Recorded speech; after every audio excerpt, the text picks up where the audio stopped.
பருப்பு வகைகள பொதுவாகவே நம்ப ஊற வச்சு முளைக்கட்டி சாப்பிடும்போது, சாப்பிட்ட பருப்போட அத முளைக்கட்டி சாப்பிடும்போது அதிகமான சத்துக்கள் நிறைந்திருக்குது. பொதுவா நம்ப உடல் எடைக்காகவும் சரி, கர்ப்பிணி பெண்களுக்கும் சரி, மத்த எல்லா சத்துக்களும் வேணும், ரொம்ப வீக்கா இருக்கிறாங்க அப்படின்னு நினைக்கிறவங்களும், இந்த மாரி முளைக்கட்டி பருப்ப சாப்பிடும்போது ரொம்ப சத்து நிறைந்தது. ரொம்ப சிம்பிள் தான். காரமும், புளிப்பும் குறைச்சாலே உடல் எடையும் சரி, உடலும் சரி ரொம்ப ஆரோக்கியமா இருக்கும். ரொம்ப சிம்பிளா நான் முளைக்கட்டி செஞ்சிருக்கேன். எண்ணெய், கடுகு, காஞ்ச மிளகா, வெங்காயம், கறிவேப்பிலை இத நல்லா வதக்குனதுக்கு அப்புறம் கட்டனத எடுத்து அலசிட்டு அப்படியே போட்டு கொஞ்சம் உப்பு போட்டு அப்படியே வதக்கிட்டு அப்படியே எடுத்து சாப்பிடும்போது அதில் அவ்வளோ சத்துக்கள். ரொம்பவும் ட்ரை பண்ணிவிடக்கூடாது. லைட்டா வதக்குங்க. 3/4ல வதக்கினாலே போதும்.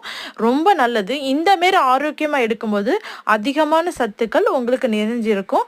மறக்காம எனக்கு சப்ஸ்கிரைப் பண்ணி சப்போர்ட் பண்ணுங்க. ஒவ்வொரு சப்ஸ்கிரைப்